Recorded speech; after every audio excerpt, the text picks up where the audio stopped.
오늘 이 아침에도 우리 주님 우리와 함께 하시는 줄 믿습니다. 우리 옆 사람하고 인사 한번 합시다. 입술로 고백하는 것이 참 중요합니다. 지금 이곳에 우리 주님 함께 하십니다. 한번 인사하시죠.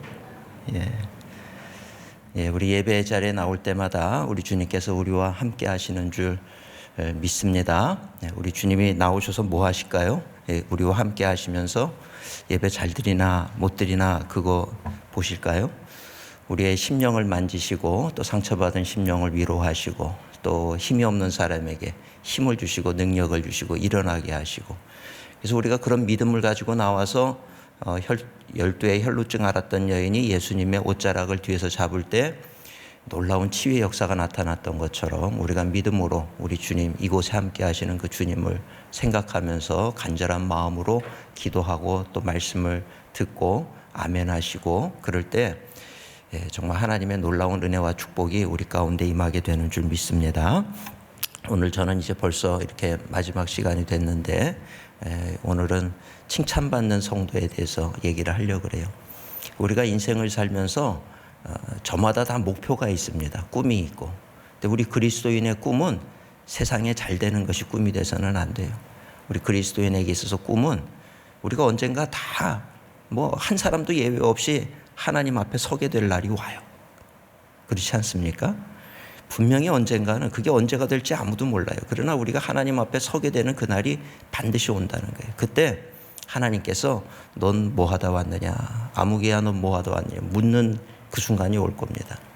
그때 우리는 우리의 입술로 내가 살았던 것들을 다 고백하게 돼 있는 거예요. 우리가 주님을 만나는 그 날이 오는데 그 날이 정말 기쁨의 날이 될 것인지 절망의 날이 될 것인지 그것은 아무도 몰라요.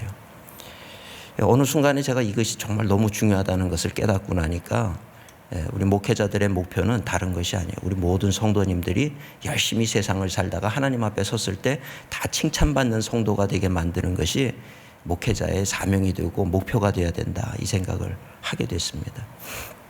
여러분들 오늘 밤에 주님께서 여러분들을 부르시면 주님을 만나는 그 시간이 기쁨의 시간이 되겠습니까? 두려움과 절망의 시간이 되겠습니까? 우리는 굉장히 많은 시간을 남겨놓고 있다고 생각을 하는 거예요. 저는 모래시계를 참 좋아해요. 모래시계 이렇게 탁 뒤집으면 모래알맹이가 막 떨어지잖아요. 근데 우리 인생이 그래요. 태어나는 순간부터 내 인생에 제한되어 있는 그 시간에 모래시계가 뒤집히는 거예요. 이제 카운트다운이 시작이 되는 거예요. 태어나는 순간부터 죽음을 향해서 달려가는 겁니다. 그 나에게 남겨져 있는 그 시간이 모래알갱이가 내가 잠들어 있는 순간에도 쉬지 않고 떨어지는 거예요. 사실 우리에게 주어져 있는 시간이라고 하는 것이 그 모래시계 속에 담겨 있는 모래알갱이와 똑같은 거거든요. 그게 계속 떨어지잖아요. 아깝지 않습니까? 근데 그럼에도 불구하고 우리는 그 시간을 그냥 막 허비해 버린단 말이에요.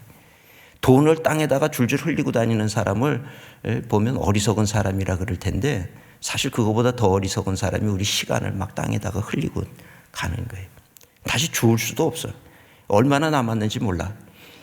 근데 그게 딱 하고 다 떨어지는 그 순간에 하나님께서 이제 시간 다 됐다, 아무개야 올라와라, 결산하는 날이 온단 말이죠.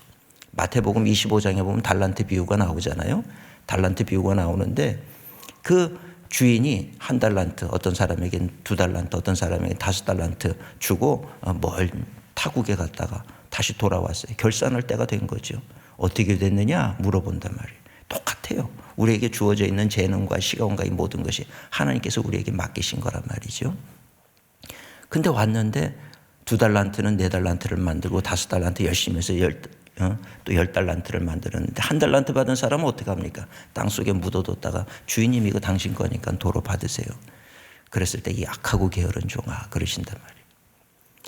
근데 성경을 보니까요, 이 딱 둘이야. 중간은 없어요. 착하고 충성된 종이냐, 악하고 게으른 종이냐. 둘밖에 없어요. 둘 중에 하나입니다. 양이냐, 염소냐. 오늘 읽은 본문 요한계시록의 말씀도 보면 7교회가 나오잖아요. 요한계시록에 7교회가 나오는데 7교회가 다 예수님 잘 믿는 교회들이었어요. 그런데 성경을 가만히 보면 둘로 나뉘어요. 칭찬받는 교회와 책망받는 교회로 둘로 나뉘어요. 중간은 없다는 거예요. 이걸 통해서 우리가 알게 되는 것은 우리가 나중에 하나님 앞에 서게 됐을 때 양이냐 염소냐, 예수님도 말씀하셨잖아요. 양이냐 염소냐로 구분되는데 우리는 어떻게 알고 있었냐 하면 교회 다니면 양, 교회 안 다니면 염소 이렇게 알았지만 그건 착각이에요. 다 교회 다니는 사람들을 대상으로 지금 얘기를 하고 있다는 것을 알아야 되는 거예요. 하나님을 아는 자들이에요. 그런데 그 중에서 양과 염소로 나뉘어진다. 칭찬이냐 책망이냐로 나눠진다라고 하는 것입니다. 나는 그 하나님 앞에 서면 칭찬 아니면 책망 둘 중에 하나로 판별이 나는 거란 말이죠. 그러니까 우리가 정말 이 인생의 목표는 이 세상에서 잘 먹고 잘 사는 것이 아니라, 물론 그것도 중요하겠지만 그것보다 우리가 더 정말 내 인생의 목표로 삼아야 되는 것은 난 하나님 앞에 칭찬받는 사람이 되고 싶습니다. 이 마음이 우리에게 있어야 될 줄로 믿습니다. 어느 날 제가 궁금한 생각이 든 거예요. 그래서 저희 아내 보고 물어봤어요. 내가 하나님 앞에 서게 되면 하나님이 둘 중에 하나일 텐데 하나님이 보실 때 나를 착하고 충성된 종아 그러실 것 같아? 아니면 약하고 게으른 종아 그러실 것 같아? 아내에게 물어봤어요. 그런데 저희 아내가 대답을 안 하고 당신 생각에는 어떠냐? 스스로 좀 생각해 보라는 거예요. 그래서 제가 가만히 생각해 보니까 착하고 충성된 종, 가만히 생각하니까 뭐 그렇게 착하다고 얘기하기에는 좀 부끄럽고, 충성되다 이건 좀 더 아닌 것 같고, 내가 내 시간을 늘 뭐 활용을 하고 늘 그러니까 착하고 충성된 종은 아닌 것 같은 거예요. 악하고 게으른 종일까? 악하고 생각하니까 내가 또 뭐 그렇게 악하지도 않아. 예? 뭐 그렇게 악하겠어요 제가? 악하지는 않은 것 같고, 게으른 종? 그건 좀 맞는 것 같고. 그래서 제가 뭐라고 답변을 했냐면 악하지는 않으나 게으른 종? 이렇게 얘기하실 것 같아. 그랬더니 저희 아내가 뭐라 그러냐면 여보세요, 게으른 게 악한 겁니다 그러더라고요. 근데 제가 그때 깨달은 거예요. 뭔가 이 망치로 뒤통수를 맞은 것 같이 번쩍하면서 깨달아지는 게, 착하고 충성된 거 뗄 수 없는 거구나. 이 동전의 양면 같은 거예요. 악하고 게으른 것도 뗄 수 없는 거예요. 주인이 볼 때는 뭐 그 종들의 마음이 어떤지 어떻게 알겠어요? 정말 착한 종인데 이것 좀 해라 그랬더니 안 하고 계속 뺀질거리고 예 그러고 안 해. 그 다음날 이거 했니? 아직 못했습니다. 할 겁니다. 보니까 그 다음날도 또 안 했어. 그러면 주인의 눈에는요 그 종의 마음이 얼마나 착하든지 상관없이 저 악한 종이구나 이렇게 볼 수밖에 없는 거예요. 근데 늘 보면 마음에 무슨 생각하고 있는지 모르지만 시키면 그냥 예 그러고 와가지고 바로바로 해치우는 사람을 보면 참 주인의 마음을 기쁘게 하는 종이로구나. 그런 거더라고요. 그러니까 눈으로 드러나는 거, 정말 충성되게 그렇게 하는 그 모습을 보면, 외적으로 드러나는 열매를 보면 그 나무를 아는 거더라고요. 제가 호서대학교랑 또 뭐 감신대학교랑 많이 오랫동안 이제 겸임교수직을 같이 하면서 이제 많은 목사님들을 대상으로 또 가르치기도 하고. 근데 이제 가르치다 보니까 이 목회학이라고 하는 걸 가르쳐요. 목회 어떻게 해야 된다. 뭐 이제 이런 것들을 가르치는데 어느 날 기도하는 중에 이게 아니다 싶은 생각이 드는 거예요. 그래서 제가 대한민국 최초로 과목을 만들었는데 목사학이라는 걸 만들었어요. 목회학이 아니라 목사학. 왜? 좋은 나무가 좋은 열매를 맺는 거예요. 가시나무는 가시를 낼 수밖에 없는 거더라고요. 중요한 건 방법론이 아니라 doing이 아니라 being이다. 존재가 하나님 앞에 존재가 내가 크리스찬. 여러분 성도라는 이름의 뜻이 뭡니까? 거룩한 하나님의 백성이라는 뜻이에요. 그럴 때 정말 내가 거룩한 하나님의 백성이 되면 거룩한 열매를 맺게 되는 거죠. 내 존재가 하나님 앞에 어떤 존재냐로 서는 것이 중요하다라고 하는 것입니다. 저는 오늘 우리 삼일교회 모든 성도님들이 정말 하나님 앞에 착하고 충성된 종이라 칭찬받는 우리 성도님들 되시기를 주님의 이름으로 축원을 드립니다. 근데 보니까 이 요한계시록에 보면 7교회 중에 2교회가 칭찬을 받는 거예요. 서머나 교회와 빌라델비아 교회. 이 2교회가 칭찬을 받고 나머지 5교회는 열심히 했지만 책망을 받는 교회가 되고 마는 거예요. 근데 특별히 빌라델비아 교회를 보면 참 이 마음에 와닿는 것이 있는데 그게 뭐냐면 8절에 보니까 작은 능력을 가졌다. 그런데도 내 이름을 배반하지 않았다. 우리는 늘 환경을 탓하거든요.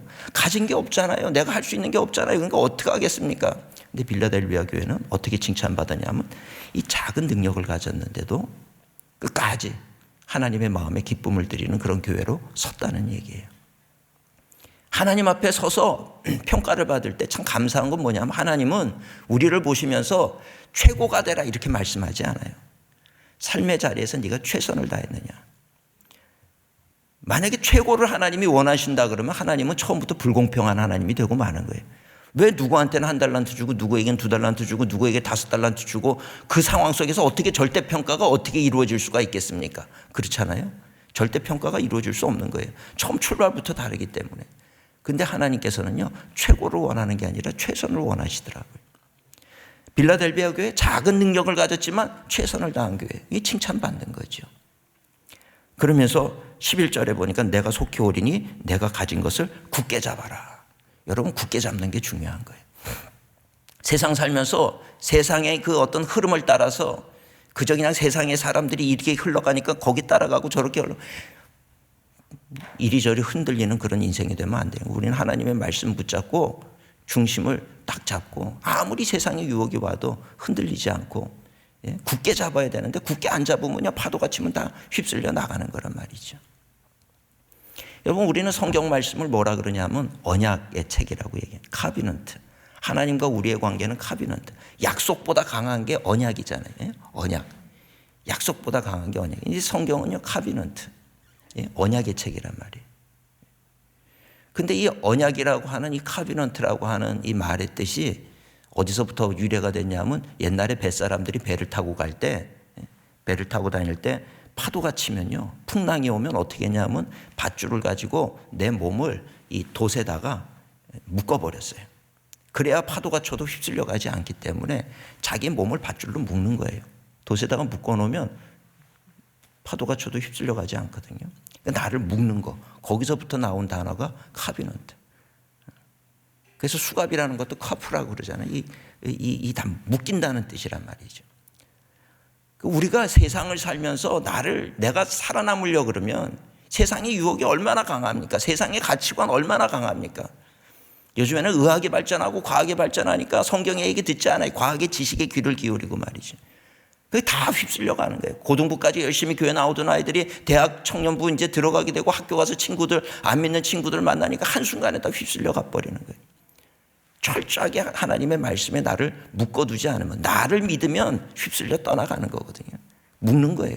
그러니까 우리가 이 하나님의 말씀에 나를 묶어야 되는 거예요. 묶어야 너희가 산다는 거죠. 근데 우리 요즘에 보면 이 하나님의 교회 다니는 성도님들 중에도 하나님의 말씀에 나를 묶지 않는다. 떠내려가는 거예요. 오늘 저는 우리 삼일교회 우리 모든 성도님들, 이 땅의 모든 교회의 성도님들이 정말 다 하나님 앞에 칭찬받는 성도가 되기를 바랍니다. 그것을 기도하고 있어요. 저는 오늘 어떻게 해야 되는가 3가지 말씀을 잠시 전하고 함께 은혜를 나누고자 합니다. 첫째는 악을 떠나야 돼요. 악을 떠나야 돼요. 죄의 자리에 머물러 있으면 안 돼요. 살만하다고 애굽에 머물러 있으면 안 돼. 하나님께서 출애굽을 시켰는데 말이죠. 광야로 나갔는데 광야에 나가서 먹을 게 없잖아요. 저도 성지순례를 가서 그 이스라엘 출애굽 그 경로를 보니까 이 땅에서 어떻게 살았다는 얘기예요. 불평할 만도 해. 우린 이거보다 좋은 상황에 있으면서도 늘 불평하는데 이스라엘 백성들 불평하는 게 너무 당연해 보이는 거예요. 그렇게 고생을 하니까 그래도 고생스러웠어도 애굽에 있을 때는 그래도 고기도 먹고 부추도 먹고 뭐 이것도 먹고 저것도 먹고 좋았는데 왜 우리를 출애굽시켜서 이 생고생을 시키느냐. 여러분 살만하다고 애굽에 머물러 있으면 안 돼요. 그게 하나님의 뜻이 아니에요. 죄의 자리에서 나오라는 것입니다. 하나님과 새로운 인생을 시작하라는 거예요. 오늘 우리가 그리스도인의 삶을 산다라고 하는 것은 이제 더 이상 세상의 가치관이나 세상의 이야기나 세상의 그 어떤 풍요함 속에 세상의 즐거움 속에 머물러 있겠다는 게 아니에요. 거기서부터 나오는 거예요. 그리스도인으로 산다는 거는요, 세상적으로 보면 그렇게 기쁘고 좋은 것은 아니에요. 광야 생활을 하는 것과 똑같아요. 그렇지만 우리는 세상이 얻을 수 없는 기쁨을 얻고 있어요. 그게 뭡니까? 하나님과 동행하는 삶이라는 거예요. 우리가 잘 아는 성 프란시스라고 하는 사람이 있잖아요. 주여 나를 평화의 도구로 써주옵소서. 이분이 부유한 부잣집 아들이었는데 하나님의 은혜를 깨닫고 나니까 이 모든 것을 다 팔아가지고 가난한 사람들을 다 나눠줬어요. 그리고 그 어떤 돈이라든지 이런 걸 보면 그런 어떤 세상의 풍요함 이런 것들을 정말 사도 바울처럼 배설물과 같이 여겼어요. 이분은 가만히 집안에 앉아 있다가도 갑자기 거리로 뛰쳐나가가지고 외친 거예요. 주 예수 그리스도의 사랑이 나를 미치게 하는구나. 이분이 쓴 유명한 시가 있죠. 주여 나를 평화의 도구로 써주옵소서. 주 예수 그리스도의 사랑이 나를 미치게 하는 거예요. 여러분 신앙생활하면서 이런 기쁨을 누려본 적이 있습니까? 진짜 주 예수, 가진 거 하나도 없어요. 풍요하지 않아요. 뭐 대단한 걸 먹지 않아. 그러나 주 예수 그리스도의 사랑이 나를 미치게 하는구나. 여러분 이런 기쁨을 우리 그리스도인들이 누려야 되는데 교회에서 신앙생활 해보니까 이것도 하지 말라 그러고 저것도 하지 말라 그러고 너무 힘들고 어렵습니다. 아직 주님의 은혜를 체험하지 못했기 때문이라고 하는 것입니다. 하나님께서 왜 아브라함에게 갈대아 우르를 왜 떠나라 그랬겠어요? 많은 역사학자들이 연구해 보니까 이 갈대아 우르, 사람들이 많이 모이는 곳은 항상 우상을 만드는 곳이에요. 항상 세상에 쾌락이 있는 곳이. 갈대아 우르가 그 당시 큰 도시였죠. 사람들이 다 모여 있었어요. 하나님께서는 그곳에서 세상의 기쁨, 죄악의 기쁨을 누리며 앉아있지 말고 나와 동행하자. 내가 너를 새로운 민족을 만들 거다. 새로운 나라, 하나님을 경외하는 나라, 하나님이 왕이 되는 나라를 하나님은 만들고 싶으셨어요. 그래서 갈대아 우르에서 나와라. 죄의 자리에 머물러 있는 한 하나님께서 아브라함을 축복할 수가 없는 거예요. 그 죄의 자리에서 나와야 된다. 오늘 우리 성도님들도 뭐 어떤지 모르겠어요. 본인만이 알죠. 죄의 자리에 머물러 있지 마세요. 그 자리를 떠나서 정말 성도, 거룩한 하나님의 백성, 이 얘기에 합당하게 살아갈 수 있는 우리 모든 성도님들이 되시기를 주님의 이름으로 축원을 드립니다. 우린 늘 양다리 걸치고 교회 오면 거룩한 하나님을 찬양하지만 또 세상에 나가면 세상 사람들처럼 사는 거예요. 세상의 친구들이 하는 것처럼 그렇게 살아가는 거예요. 그러면 안 된다는 거예요. 세상 속에 살지 마. 우리 지금 이 표가 너무 좋아요. 뭡니까? 예수를 따라 세상 속으로. 저희 교회 청년들은 그 지금 표가 뭐냐 하면 세상 속에서 그리스도인으로 살기예요. 너무 비슷하더라고요. 세상 속에서 그리스도인으로 살아. 세상 사람처럼 살지 말고. 오늘 와보니까 너무 비슷한 거예요. 참 감사해요. 세상 속에서 세상 사람처럼 살지 말라는 얘기예요. 여러분 제가 성경을 읽으면서요. 정말 이해가 안 되는 말씀이 선악과 사건이에요. 선악과 사건. 여러분 우리 그걸 너무 당연하게 받아들이면 정말 이해가 안 되는 거예요. 뭐냐면 이런 겁니다. 제가 퇴근하고 오면서 사과를 하나를 샀어요. 그래가지고 테이블 위에 올려놓고 아들과 딸한테 얘기하는 거예요. 야 이거 아빠 먹을 거니까 너는 손대지 마. 그러고 씻고 나왔더니 이 녀석들이 딱 반씩 나눠가지고 다 먹어버렸어요. 그러니까 아빠가 화가 나가지고 제가 화가 나서 너 이거 아빠 먹지 말라는 거 왜 먹었어? 나가. 그리고 집에서 쫓아냈어요. 쫓아내고 그 다음날 구청에 가가지고 호적을 다 지워버렸어요. 그리고 비밀번호 못 들어오게 바꿔버리고 오면 물으라고 큰 개를 2마리를 집 앞에다 세워놨어요. 여러분 이게 선악과 사건이에요. 이해가 되세요? 아니 하나님 사랑의 하나님이신데 왜 그러셔야 됐습니까? 그냥 한번 용서하시고 그래 먹었구나 배가 얼마나 고프면 먹었겠니? 응? 앞으로는 그러지 말아라. 이러면 좋잖아. 근데 성경을 보면요 딱 그거예요. 비밀번호 바꿔버리고 저주해버리고 쫓아내버리고 말이죠. 그리고 이 불이 도는 그 화영검을 갖다가 놓고 그리고 천사들을 세워놓고 못 오게 만드는 거예요. 하나님 이거 정말 이해가 안 됩니다. 사랑의 하나님이시라 그러는데 어떻게 이러실 수가 있습니까? 그런데 제가 그때 깨닫게 되는 하시더라고요. 죄의 치사량이라는 거였어요. 죄의 치사량. 여러분 독사한테 물리면요, 이 독의 치사량이 있어요. 센 독에 물리면 뭐 7걸음 걸어가면 죽는 그런 이 독이라고 하는 게 우리를 마비시키고 죽게 만들잖아요. 근데 그 어떤 독사의 독보다 강한 게 죄의 치사량이라는 걸 아셔야 돼요. 스치기만 해도 사망이다. 거짓말만 해도 구원 못 받아요. 여러분 아십니까? 거짓말만 해도 구원 못 받아요. 마음에요. 이상한 생각만 해도 구원 못 받아. 그런 거 대수롭지 않게 우린 생각하고 사는데요. 죄의 치사량은요. 이걸 알게 하기 위함이라는 거예요. 죄의 치사량을 알게 하기 위해. 죄라고 하는 것은 그저 그냥 당연하게 그럴 수도 있지 뭐 우린 그렇게 생각하지만 그 결과는 절대로 그런 것이 아니라는 게 참혹하다는 것을 깨닫게 하시는 거예요. 결국 죄가 어떻게 됩니까?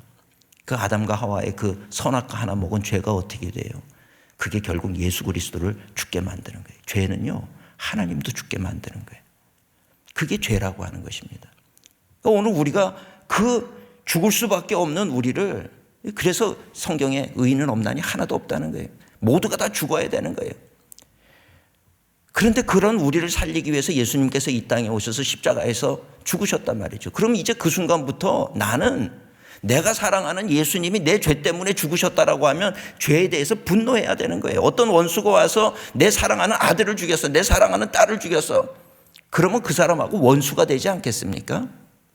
내가 사랑하는 예수님을 죄가 죽인 거예요. 내 죄가. 그러면 이제 그 순간부터 우리는 죄가 미워져야 되는 거예요. 그래, 이제는 내가 너 정말 밉다. 사탄, 너 정말 밉다. 우리 예수님을 죽게 만든 죄 너 정말 싫다. 이제부터는 하나님, 내가 죄와 싸우겠습니다. 죄와 싸우고 이기게 해 주시옵소서. 이게 성도가 사는 방법이라고 하는 것입니다.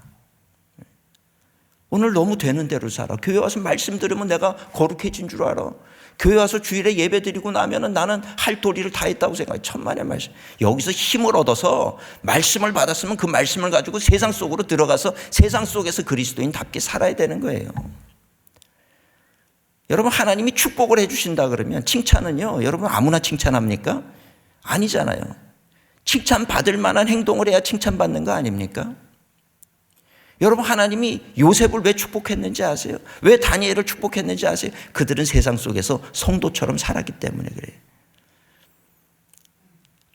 목숨을 걸고 성도처럼 살았기 때문에 그들을 축복하는 거예요. 여러분, 요셉이 보디발의 아내가 유혹을 하잖아요. 그거를 거부했어요. 그리고 도망갔어요. 제가 죄송합니다만 이런 생각을 해봤어요.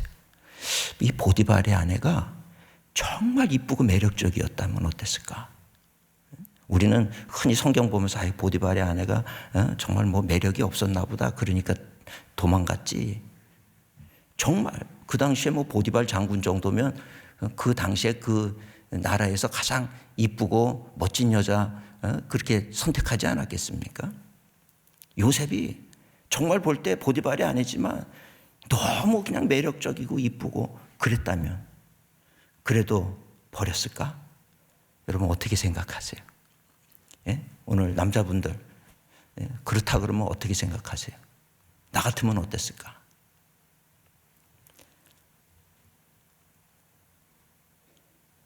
요셉에게 있어서는요, 분명한 것은 그 상대가 어떠냐가 중요한 것이 아니에요. 하나님 앞에서 거룩을 지키려고 노력했다는 거예요. 옛날에는 순결 서약도 하고 막 그랬어요, 교회에서. 요즘 그런 거 없어요.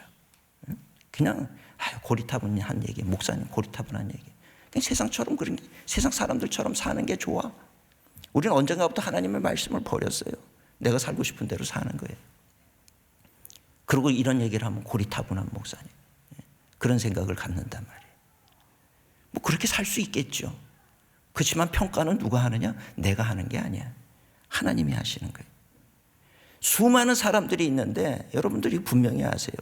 수많은 하나님을 믿노라 하는 사람들이 수없이 많은데 그 가운데 하나님이 축복하는 사람이 있다면 하나님이 도대체 어떤 사람을 축복하겠느냐는 거예요. 요셉은요, 그 당시에 노예라고 하는 신분은 주인이 죽이면 죽을 수밖에 없는 게 노예입니다. 목숨 걸고 도망간 거예요. 나는 차라리 내가 지금 죄 안 짓고 죽는 게 오히려 더 낫다. 우리 같으면 그렇게 죄와 타협하지 않고 그렇게 해가지고 감옥에 갔어. 그러면 감옥에서 우리는 하나님 원망하지 않겠어요? 하나님, 내가 하나님 말씀 지키느라 그랬으면 좀 잘 되게 해주시지. 내가 감옥으로 더 안 좋은 상황으로 가는 건 이건 도대체 뭡니까? 불평하고 원망할 수 있겠죠. 그러나 요셉은 저는 그렇게 하지 않았다고 생각을 해요. 요셉은 그 감옥 안에서도 열심히 살았어요. 기뻐하며 최선을 다했어요. 그럴 수 있었던 것은 요셉의 마음속에는 내가 비록 감옥에 왔지만 나는 죄와 타협하지 않고 하나님의 말씀을 지키며 감옥에 온 것이 자기에게는 더 기쁨이 됐을 거라고 저는 믿습니다. 여러분, 우리가 성도가 세상을 사는 방식은 그래야 된다는 거예요. 내가 비록 세상에 높은 거를 갖지 못했어도 유혹과 타협하면 내가 높은 자리에 올라갈 수 있지만 이게 하나님 기뻐하시는 일이 아니라고 생각이 돼서 끊어버렸어요. 그래서 내가 성공도 못하고 낮은 자리에 있다 할지라도 나는 하나님의 말씀을 지킨 그것이 나에게 있어서는 큰 어떤 세상적으로 부러워할 만한 것을 얻은 것으로부터 오는 기쁨보다 더 기뻐해야 된다는 이야기입니다. 그게 내가 진짜 거듭난 그리스도인이라는 증거라는 거죠. 나는 무엇을 통해서 기뻐하느냐? 내가 하나님을 기뻐하느냐? 아니면 내가 정말 이 세상의 부귀와 명예와 세상 사람들이 탐하는 그것이 나에게 기쁨이 되느냐? 여러분 어떤 게 더 기쁩니까? 그걸 보면 내가 지금 어느 쪽에 속해 있는지, 애굽에 속해 있는지, 광야에 속해 있는지 그것을 우리가 알 수 있다는 이야기입니다. 오늘 우리 성도님들 그리스도인의 경쟁력에 있어서 크리스찬의 경쟁력은 뭡니까? 어떤 사람들은 그래요. 하나님 나를 높은 자리에 올라가게 해주세요. 그럼 내가 거기 가서 하나님의 영광을 위해서 내가 멋지게 살겠습니다. 높은 자리에 올라가서 힘을 주셔야 내가 최선을 다할 거 아닙니까? 근데 막상 그 자리에 올라가면 그렇게 안 살아요. 그렇죠? 하나님은 그런 거 원하지 않아요. 낮은 자리에서 열심히 최선을 다하는 모습을 볼 때 요셉은 노예의 자리에서 그렇게 최선을 다하고 하나님 말씀 지키려고 노력할 때 하나님께서 그 요셉을 높이시는 거예요. 오늘 그런 마음이 오늘 우리 삼일교회 성도님들에게 있게 되시기를 주님의 이름으로 축원을 드립니다. 제가 가르치던 청년이 하나가 저한테 와서 목사님 저 기도해 주세요. 저 이번에 이제 취직이 돼가지고 세상 속에서 이제 사회인이 됩니다. 그래서 제가 축복하는 기도를 했어요. 그러고 가라. 이제 나가는 그 청년한테 제가 갑자기 다시 불렀어요. 일로 좀 와봐라. 잠깐 앉아. 그리고 얘기를 한 거예요. 너 아주 신실하고 좋은 청년이어서 제가 그런 얘기를 했어요. 너 나랑 약속 한 가지 하자. 뭡니까? 너 있지 이제 조만간에 분명히 회사에서 회식이라는 걸 할 거야. 신입사원 환영회를 하면서. 그때 너 자기소개하라 그러면 저는 교회를 다니는 청년입니다. 이거 꼭 얘기해. 얘기할 수 있겠어 없겠어? 그랬더니 뭐 하지요 뭐. 근데 진짜 회식 시간이 되고 신입사원 환영회 시간이 된 거예요. 근데 보니까 어떻게 됩니까? 그런 자리는 늘 술잔이 돌아가잖아요. 술잔이 이렇게 돌아가는 거예요. 뭐 이렇게 일어나서 부장님이 따라주는 술 한 잔 받고 뭐 아무개입니다. 열심히 하겠습니다. 그러고 원샷하고 말이죠. 예? 딱 그러는 거 아니에요? 근데 점점 자기 순서가 다가오는데 갑자기 제 얼굴이 이만하게 보이더래요. 그래서 목사님이랑 약속했으니까 하기는 해야 되는데 지금 분위기가 그리스도인이라는 걸 얘기할 분위기가 아닌 거예요. 고민이 되는 거죠. 주저주저 하다가 그냥 눈 질끈 갖고 술을 따라주려고 하는데 죄송합니다. 저는 교회를 다니는 청년입니다. 제가 술을 받을 수가 없습니다. 사이다를 주십시오. 그랬더니 아이고 요즘 그리스도인들 다 술 먹는데 무슨 소리냐고 그냥 오늘 같은 날 한잔 하라고. 그럴 수가 없습니다. 저는 그리스도인이기 때문에 교회를 다니는 청년입니다. 술 안 합니다. 그런 거예요. 그러니까 옥신각신하고 막 그 신입사원 환영의 분위기가 엉망진창이 된 거예요. 그러니까 고참들이 굉장히 이제 꼴 보기 싫어하는 거예요. 찍힌 거죠. 그래가지고 뭐 오면은 뭐 늘 커피 심부름 시키고 툭하면 옥상에 좀 올라오라 그러고 그래가지고 예? 그 옥상은 못 올라가게 이렇게 지붕으로 만들어야 돼. 항상 사고는 그 옥상에서 나야 돼. 예? 그 옥상에 올라가면 너 언제까지 다녀? 우리 회사 분위기를 왜 이렇게 다 망치냐? 네가 빨리 사표 내라. 늘 그러니 너무 괴로운 거예요. 이 청년이 저를 찾아왔어요. 목사님 때문에 자기는 사회생활이 꼬였습니다. 자기 너무 미워하고 정말 너무 힘듭니다. 그래서 제가 너 지금 힘든 거 네가 그리스도인이라는 증거야. 그리스도인이 세상에서 안 힘들면 그거 다 가짜야. 그리스도인으로 세상에서 산다는 게 쉬운 건 줄 알았니? 너가 진짜라는 증거야. 끝까지 버텨. 빌라델비아 교회 성도들 굳게 잡았어. 너도 굳게 잡아 말씀을. 그랬더니 예. 그러고 갔어요. 한 석 달 지나더니 또 왔어. 목사님 너무 힘들어요. 그죠? 너 맨날 토요일 날 청년 집회할 때 뭐 세상의 유혹 시험이 내게 몰려올 때 뭐 나의 힘으로는 그것들 감당 뭐 주를 찬양 손을 들고 찬양해. 교회에서 손 들지 말고 세상에서 손 들어. 그랬더니 또 세상에 그 회사에서 힘드니까 옥상에서 손 들고 찬양하고 화장실에서 찬양하고 그러니까 회사 분위기가 더 막 이상해지는 거예요. 교회인지 회사인지. 또 찾아와가지고 목사님 진짜 힘들어요. 그래서 얘가 진짜 힘든가 보다. 그래서 제가 그래 그러면 1년만 버텨. 그래도 어디 네가 나가서 이력서 쓸 때 그래도 1년 이렇게 써놔야지. 중간에 그만두면 너 이상한 애인 줄 알아. 그러니까 1년은 버티고 1년 딱 끝나는 날 찾아와. 우리 교회 성도님들 많은데 뭐 회장님 사장님 다 있으니까 네가 찍어. 내가 그 회사 취직시켜줄게.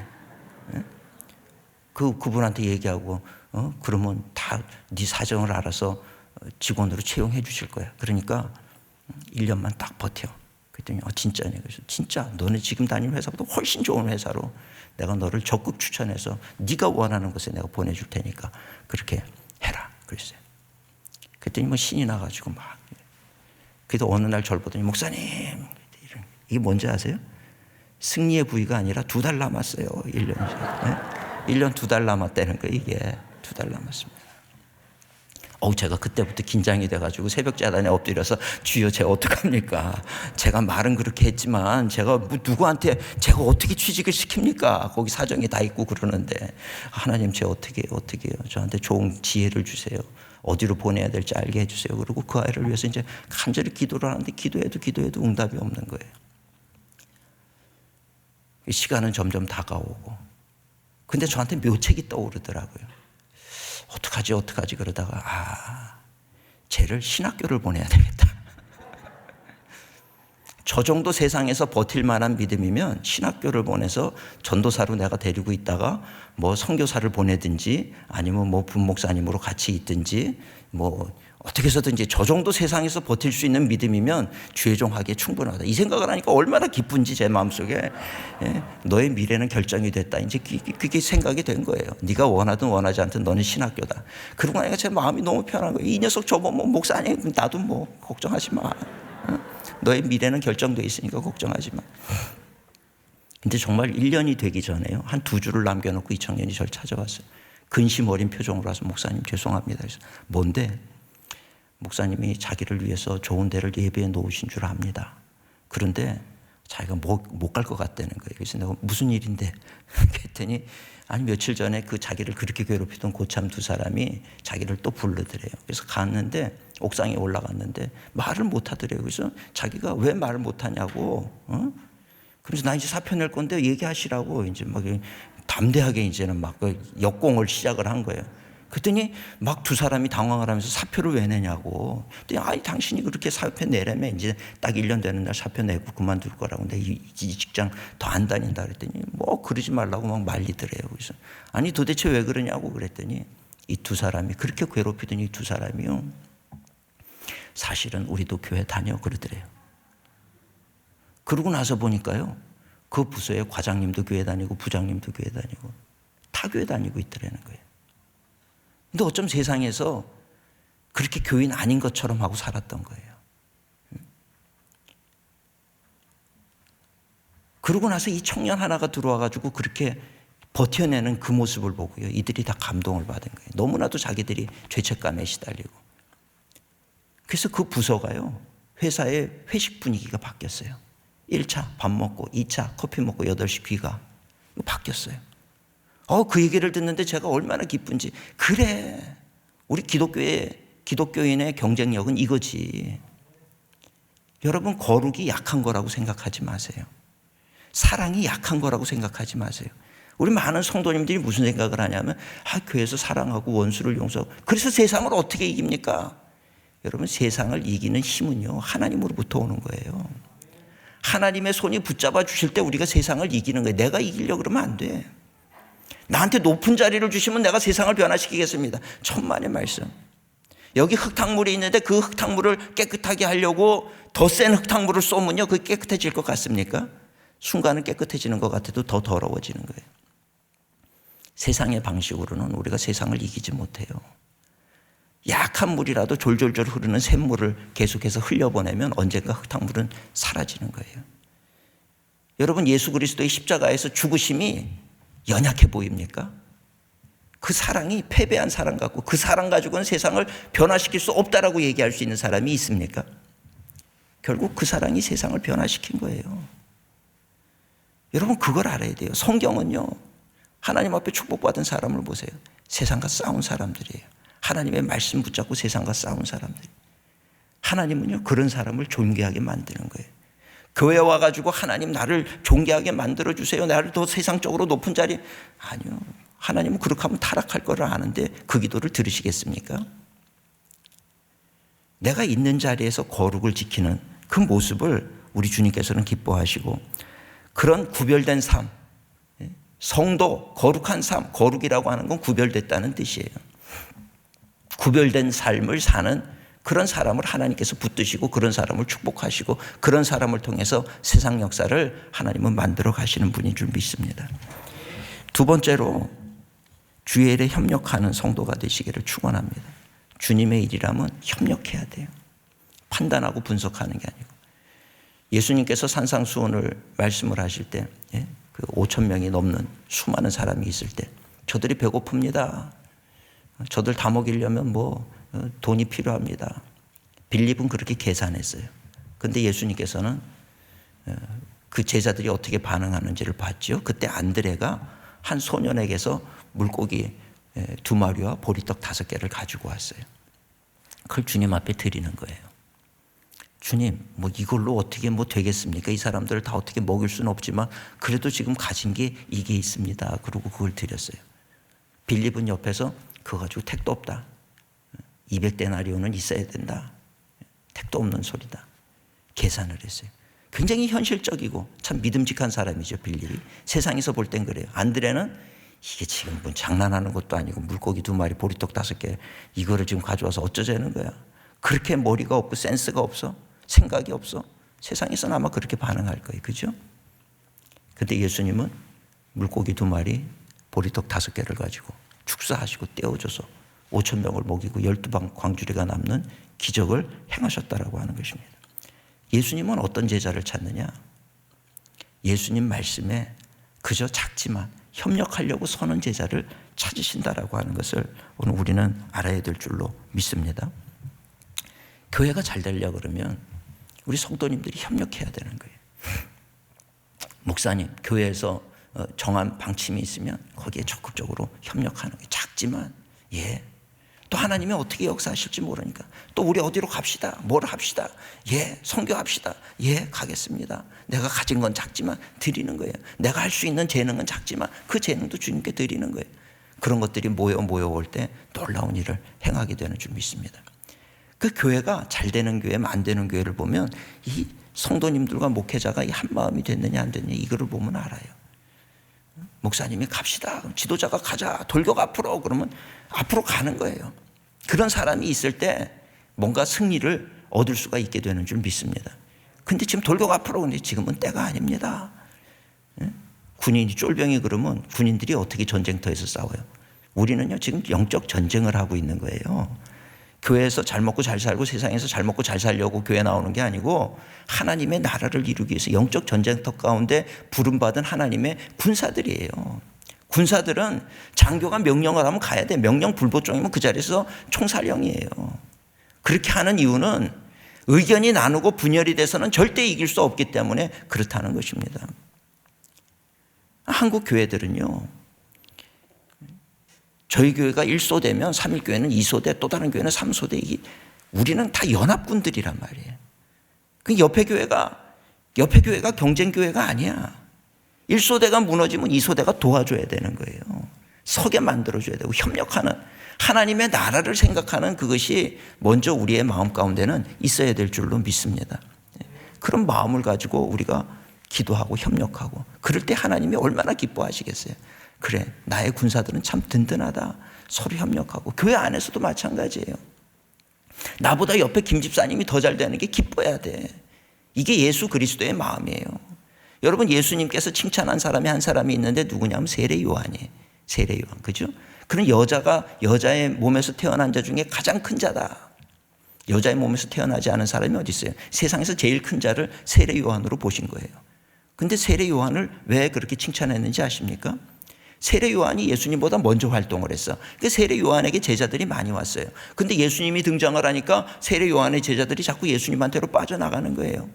그러니까 세례 요한의 제자들이 요한 선생님, 우리 이거 정말 이래서 되겠습니까? 후배인데, 예수님이 어떻게 보면 후배인데 자꾸 후배가 이렇게 뺏어가는데 이래도 되겠습니까? 그때 세례 요한이 뭐라 그런지 아세요? 그는 흥하여야 하겠고 나는 쇠하여야 하리라. 참 제가 이 말씀을 볼 때 하나님 저한테도 이런 마음을 주세요. 정말 이런 마음을 주세요. 그는 흥하여야 하고 나는 쇠하여야 하리라. 이거는 세상에 그 누구보다도 큰 마음을 가진 사람이 아니고는 그럴 수가 없어요. 하나님 어떻게 이럴 수가 있습니까? 저는 쇠하여야 하겠고 저는 흥해야 되겠습니다. 이게 지금 보통 사람들이 갖는 마음이라는 거예요. 근데 세례 요한은 그러지 않았어요. 저는 세례 요한의 이런 모습을 보면서 그리스도인의 마음이 이래야 되는 것이로구나. 여러분, 한때 찬양 사역하시는 분 중에 다윗과 요나단이라는 그룹이 있었어요. 아세요? 그거 알면 아주 올드 세대들이죠. 그지? 예. 다윗과 요나단. 저희 교회도 왔었어요. 제가 물어봤어요. 누가 다윗이고 누가 요나단입니까? 이 질문을 가는 데마다 받는다는 거예요. 그런데 그렇게 질문을 받을 때마다 두 사람이 대답을 안 해. 서로 다윗이라고 생각하는 거예요. 아니, 이름은 다윗과 요나단이라고 줘놓고 서로 다윗이 되기를 원하는 거예요. 세상에서는 다윗이 위대한 자였을지 몰라요. 그러나 하늘나라에서도 그렇게 평가할까 싶은 거예요. 우리가 잘 아는 헬렌 켈러, 보지도 못하고 듣지도 못하고 말도 못하는 그 헬렌 켈러, 삼중고에 시달리던 헬렌 켈러가 말이죠. 짐승 우는 차라. 이 셜리반 선생이 보니까 한 아이가 그저 그냥 우우 그러면서 잡히는 대로 집어던지고 절망적인 거죠.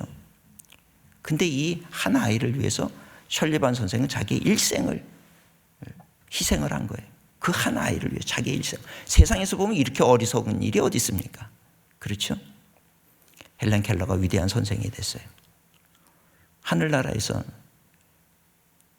세상에서 볼 때는 설리반처럼 어리석은 사람 없지만 하늘나라에서 볼 때는 이 설리반 선생의 삶이 얼마나 위대한 삶입니까? 그리스도인의 가치는 바로 그런 곳에 있는 거예요. 우리는 너무 계산적이에요. 내가 하나 주면 하나 뺏기는 거 아닌가? 그렇게 내가 섬기고 봉사할 때 나를 향한 하나님의 계획이 있으시고 하나님의 인도하심이 있다는 것을 믿는다라고 하면 우리는 그 일을 얼마든지 기쁨으로 감당하는 자가 될 수 있다라고 하는 것입니다. 여러분, 주의 일에 협력할 때 우리는 놀라운 일을 행하게 되는 줄 믿습니다. 어떤 영상을 하나를 보니까요, 이 어떤 잔디밭 동산에서 사람들이 많이 앉아 있는데 한 청년이 나와가지고 그 앞에서 막 미친 듯이 춤을 추는 거예요. 그 사람들이 다 그 사람 춤추는 걸 보고 있는 거예요. 근데 혼자 그렇게 계속 춤을 추고 있는데 또 한 사람이 옆에서 달려와가지고 같이 춤을 춰주는 거예요. 두 사람이 춤을 추고 있는 걸 또 이렇게 물끄러미 보는 거예요. 근데 세 번째 사람이 와가지고 또 춤을 추니까요, 전체가 일어나서 다 춤을 추는 거예요. 여러분, 놀랍지 않습니까? 제가 그 영상을 짧게 그냥 지나다니는 그 유튜브에 떠도는 영상이었어요. 야, 이렇구나.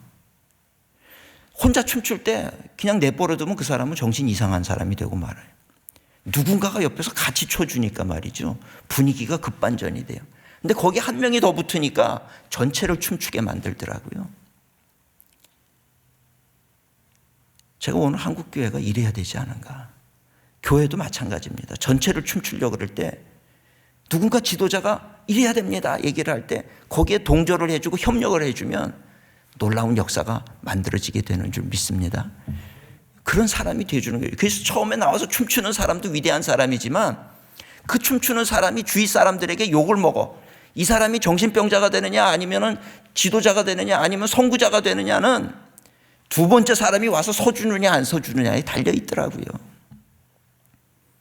여러분, 그래서 저는 이 춤추는 사람도 대단하지만 두 번째 옆에 가서 서주는 사람, 이 사람이 정말 위대한 사람이라는 생각이 드는 거예요.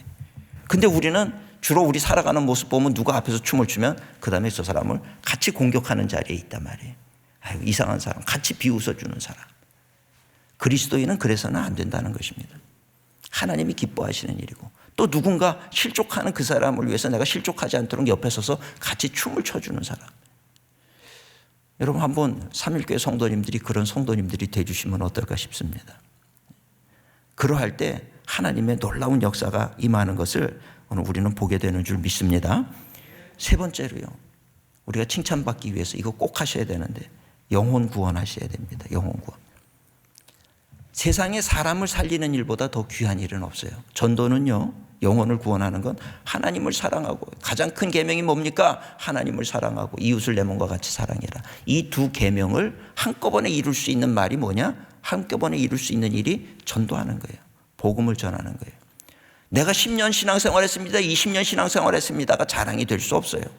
내가 그렇게 오랜 세월 신앙생활하면서 나는 몇 사람에게 복음을 전했는지, 이것이 중요한 거예요. 내가 영혼 몇을 살렸는지, 이것이 중요한 거예요.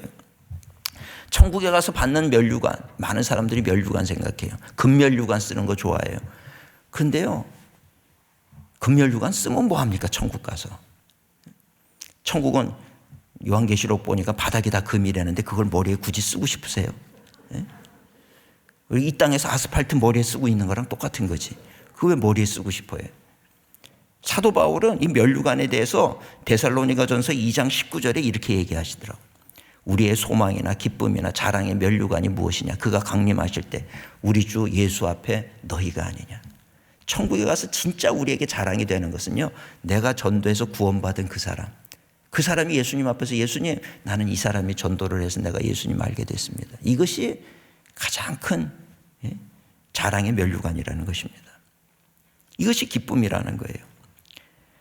고린도전서 9장 16절에 보면 사도 바울은 돌에 맞으면서도 복음을 전했어요. 그러니까 좀 그만해라 그러는데 뭐라고 얘기합니까? 내가 복음을 전할지라도 자랑할 것이 없으면 내가 부득불 할 일임이라. 만일 복음을 전하지 아니하면 내게 화가 있을 것이라. 여러분, 우리가 전도 안 하면 화가 임한다는 거 아셔야 돼요. 우리가 예수님 믿고 세례 받고 나는 이제 예수님 위해서 살겠습니다 고백하면요, 그 순간에 죽는 게 제일 좋은 거예요. 깨끗할 때 죄사함 받고 내가 하나님 앞에 회개하고 고백했을 때 죽으면 천국 가잖아요. 근데 하나님은 그렇게 우리가 세례 받고 모든 거 회개하는 그 순간에 데려가시는 게 아니라 이 땅에 살도록 남겨두신단 말이에요. 천국이 정말 좋은 것이라고 얘기를 하면서도 천국으로 우리를 데려가지 않으시고 남겨두시는 이유가 뭔지 아십니까? 천국에 없는 게 한 가지가 있기 때문에 그래요. 예배요? 가장 완벽한 예배가 천국에 있어요. 가장 완벽한 교제가 천국에 있어요. 가장 좋은 거 모든 게 다 천국에 있는데 없는 거 한 가지가 뭐예요? 전도가 없어요. 전도는 이 땅에서 하는 거예요. 내가 예수님을 믿었으면 이제 예수님을 전하라는 거예요. 구원받은 것으로 기뻐하지 말고 나가서 전도해서 생명 살려라. 그럴 때 칭찬이 임하는 거죠. 그냥 내가 구원받고 나 혼자 하나님 나 구원해 주셔서 감사합니다. 그런데 거기에 칭찬할 게 뭐 있어요? 내 공로 아무것도 없는데. 나가서 이제는 주님, 저 세상에 보니까 불쌍한 사람이 너무 많아요. 복음 전하겠습니다. 친구들에게 교회 가자. 야, 너도 예수쟁이냐? 그런 얘기 들을 때 그걸 기뻐해야 돼요. 세상에서 우리가 고난당하고 핍박당하고 그래, 나 예수쟁이야. 근데 교회 가니까 너무 좋아. 너도 예수님 만났으면 좋겠어. 삶이 달라지고 가치관이 달라지고 교회 가자. 예수님 믿어. 여러분 전할 수 있기를 주님의 이름으로 축원을 드립니다. 그거 하라고 남겨놓으신 거예요. 근데 우리는 예수 믿고 구원받은 다음에 그거 안 하고 늘 세상적으로 다른 거 그냥 세상 사람들처럼 살고 그렇게 그런데도 우리가 구원받는다라고 확신하십니까? 여러분, 구원은 한 번 구원받으면 영원히 구원받는 것입니까? 그게 우리가 이단이라고 얘기하는 구원파의 구원이에요. 내가 예수 믿었으니까 이제 막 살아도 구원받습니까? 구원파는 그렇게 얘기해요. 부산에서 제주도 떠나는 배를 탔으면 배 안에서 생쇼를 해도 구원받는다. 제주도 가지 않느냐. 이게 구원파예요. 근데 오늘날 한국교회의 구원관이 그렇게 비춰질 때가 참 많아요. 내가 한번 구원받았으니까 이제는 내가 막 살고 내 욕심 따라 살아도 나는 구원받을 것이다. 그게 우리가 이단이라고 얘기하는 구원파의 교리입니다. 절대 그렇지 않아요. 너희는 두렵고 떨림으로 구원을 이루라. 내가 이미 얻었다 함도 아니요 이루었다 함도 아니라 앞에 있는 표대를 향해서 부르신 부름의 산을 향하여 달려가노라. 두렵고 떨림으로 가야 돼요. 예수님의 12제자 가운데 가룟 유다가 구원받았습니까? 예수님의 제자라는 영광스러운 자리에 섰음에도 불구하고 그는 구원받지 못하고 멸망한 대표적인 인물로 비춰지지 않습니까? 그가 예수님을 사랑 안 했겠습니까? 사랑하는 마음도 있었겠지요. 구원은 이루어가는 것이라고 하는 것입니다. 제가 대학교 1학년 입학을 하고 나서 저는 일반 대학을 입학을 했어요. 전 공돌입니다. 전자계산학과인데 컴퓨터를 전공을 했어요. 근데 1학년 들어가가지고 기도를 한 거예요. 하나님, 저도 이제 대학생이 됐으니까 전도하게 해주세요. 참 기특한 기도를 했어요. 대학교 1학년 입학하고 전도하겠다고 기도를 하고. 우리가 드리는 기도 중에 제일 하나님이 기뻐하시는 기도는 전도 기도입니다. 그 기도는 반드시 들어주셔요, 하나님. 여러분, 근데 전도하기 싫어하니까 그런 기도도 안 한 거 아니에요, 그죠? 전도하게 해주세요. 영혼 살리게 해주세요. 이 기도 가장 기뻐하시는. 제가 그렇게 기도를 하고 화장실에서 이제 손을 씻고 있는데 제 옆에 또 손을 씻고 있는 게 보니까 제 과 친구예요. 제 앞에 있는 친구더라고요. 그래서 제가 그 친구를 보고, 야, 너 무슨 과지? 그랬더니 그렇대. 우리 친구 하자. 친하게 지내자. 좋다는 거예요. 그래서 제가 그 친구 보고 전도를 한 거예요. 너 교회 다니니? 아니. 잘 된 거죠. 전도할 수 있는 기회가 왔어요. 교회 안 다닐래? 응? 다니자. 그러는 거예요. 제가요, 혼돈이 왔어요. 이게 전도입니까? 아닙니까? 무슨 전도가 이렇게 쉬워요? 예? 교회 다니니? 안 다녀. 다닐래? 응. 이거예요. 그래서 제가 첫 열매로 그 아이를 전도를 했어요. 그래서 우리 수업이 9시부터니까 매일 아침 8시에 기독학생회실에 모여가지고 성경을 1시간씩 읽고 우리 수업 들어가자. 그러지. 뭐 이렇게 아주 그냥 순종을 잘하는 친구가 어디 있어요. 성경을 읽다 보니까 저도 대학교 1학년이에요. 뭘 합니까? 이제 자꾸 질문을 하는 거예요. 저도 모르겠는데. 그래서 제가 몰라, 그냥 읽어. 몰라, 그냥 읽어. 맨날 질문하니까 이제 두려워지는 거예요. 또 질문해. 몰라, 그냥 읽으라니까. 너 어떻게 그렇게 교회를 다니면서 모태신앙이라면서 이런 걸 모르냐? 이러는데 부끄러움이 확 밀려오는 거죠. 근데 어느 날 얘가 참다 못 참겠는지, 야, 나 우리 선배가 CCC 여기 간사하고 있는데 나 CCC 가서 교육 제대로 받으려다. 그래서 내가 잘됐다 가라 그랬어요. 양떼를 잡아먹을 뻔했는데 제가 가라 그랬어요. 그쪽으로 넘겨줬어요. 그랬더니 거기서 얼마나 착실하게 신앙훈련을 잘 받았는지. 대학교를 졸업할 때가 됐어요. 저는 하나님의 부르심 따라서 신학대학원으로 가고 이 친구는 CCC 간사로 남겠대요. 그래서 내가 그 친구 집안이 다 불신자 집안인 걸 너무 잘 알아서 너 아버지가 너 가만히 내버려 두냐? 찬성하냐? 그랬더니 안 그래도 집 나가라 그런대. 그래서 어쩌려고 그러니까 집 나왔대. 그러고 CCC 간사로 들어가가지고 그렇게 한 거예요. 그러다가 이 친구는 장로교에서 안수를 받고 저는 이제 감리교 목사가 된 거예요. 그리고 이제 CCC 간사로 활동을 오래 했어요. 제가 이제 일산광림교회 담임이 딱 돼서 이제 전도 시스템을 좀 만들어야 되겠다 생각했는데 이 친구가 올라왔어요. 그랬더니 저보고 너네 교회 전도 시스템 잘 돼 있니? 그래서 아니 안 그래도 지금 좀 만들려고 그런다 그랬더니 내가 해줄까 그러는 거예요. 그래서 야 잘 됐다. 그럼 우리 교회 너 협동 목사로 들어와 가지고 우리 교회 전도 시스템을 다 만들어라. 뭐 지난 한 30년 넘게 CCC의 전도 훈련 이 모든 노하우를 다 가지고 있는 친구거든요. 그래서 해라. 와가지고 가만히 내버려둬도 그냥 성도들 모아서 전도 훈련시키고 데리고 나가고 이걸 다 하는 거예요. 제가 그때 참 하나님 정말 참 유머러스 하신 하나님이시다. 놀랍지 않습니까? 제가 그 친구 만나서 전도할 때 하나님은 이런 일이 일어날 것을 알고 계셨을까요? 몰랐을까요? 그때 하나님이 야 박동찬 너 네가 지금 그 전도하는 그 친구가 앞으로 니네 교회에서 너는 목사가 되고 얘도 목사가 될 거지만 그때 너를 이렇게 도울 거야.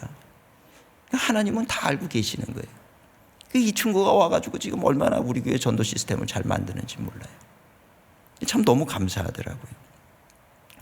여러분 우리가 영혼 죽어가는 영혼을 외면하고 내가 하고 싶은 거 하는 거 여러분 이거 하나님이 정말 슬퍼하시는 일이라고 하는 거 알아야 돼.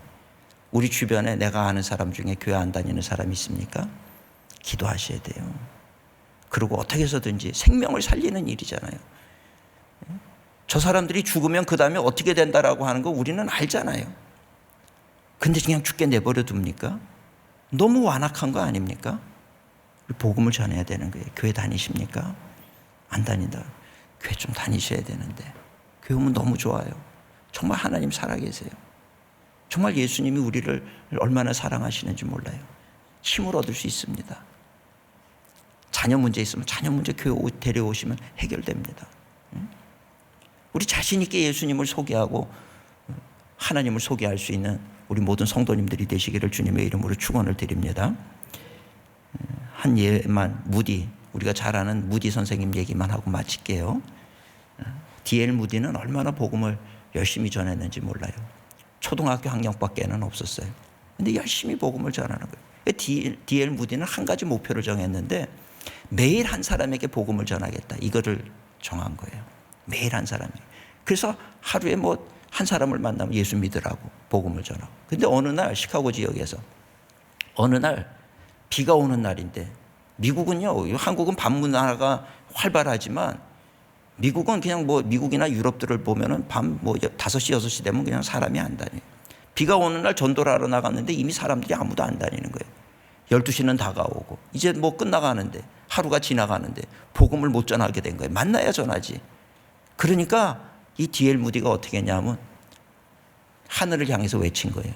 주 예수를 믿으라. 그리하면 너와 내 집이 구원을 받으리라. 저쪽을 바라면서 주 예수를 믿으라. 그리하면 너와 내 집이 구원을 받으리라. 또 다른 것을 보고 주 예수를 믿어라. 그리하면 너와 내 집이 구원을 받으리라. 3번을 외친 거예요. 그 누군가 들었겠지.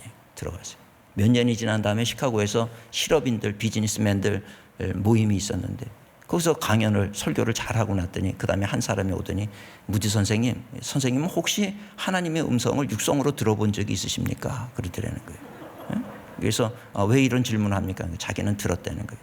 자기는 진짜 하나님이 살아계신지 궁금해서 정말 하나님 비 오는 날 진짜 하나님 살아계시면 나한테 육성으로 들려달라고, 그럼 내가 예수님 믿겠다고 그랬는데 하늘에서 음성이 들렸다는 거예요. 주 예수를 믿으라. 그리하면 너와 내 집이 구원을 받으리라. 자기는 이 음성을 3번을 들었다는 거예요.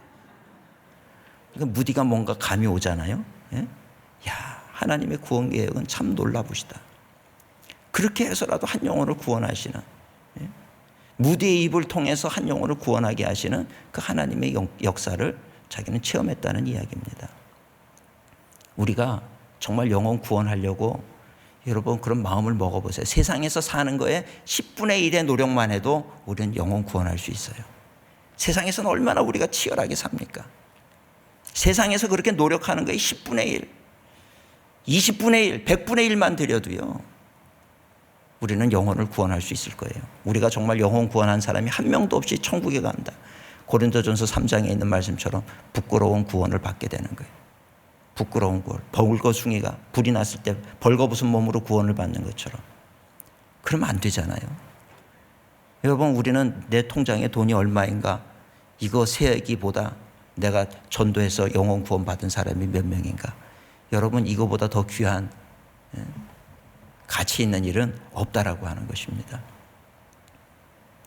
영혼 구원하시는, 영혼 구원의 열매를 맺는 우리 모든 우리 삼일교회 성도님들이 되셔서 주님 앞에 서게 되는 날 정말 칭찬받을 수 있는 그런 우리 모든 성도님들이 되시기를 주님의 이름으로 축원을 드립니다. 기도하겠습니다. 사랑과 은혜가 충만하신 하나님 감사합니다. 오늘 삼일교회에서 또 이렇게 말씀을 들으며 하나님 앞에 칭찬받는 게 무엇인지 돌아볼 수 있게 하시니 감사를 드립니다. 우리 모든 성도님들이 세상과 구별된 삶을 살게 하시고 거룩의 자리를 지켜나갈 수 있게 도와주옵시고, 또 주님을 알지 못하는 사람들에게 복음을 증거하고 생명을 살리는 귀한 교회, 또 귀한 성도님들 될 수 있도록 주님 은혜를 더하여 주시옵소서. 주의 일에 협력할 수 있게 하시고 하나님의 기쁨된 교회 되게 하시고 세상의 빛과 소금의 사명을 감당하는 교회와 성도님들 되게 하여 주시옵소서. 주의 크신 은혜 감사드리옵고 예수님 이름으로 축복하며 기도드리옵나이다. 아멘.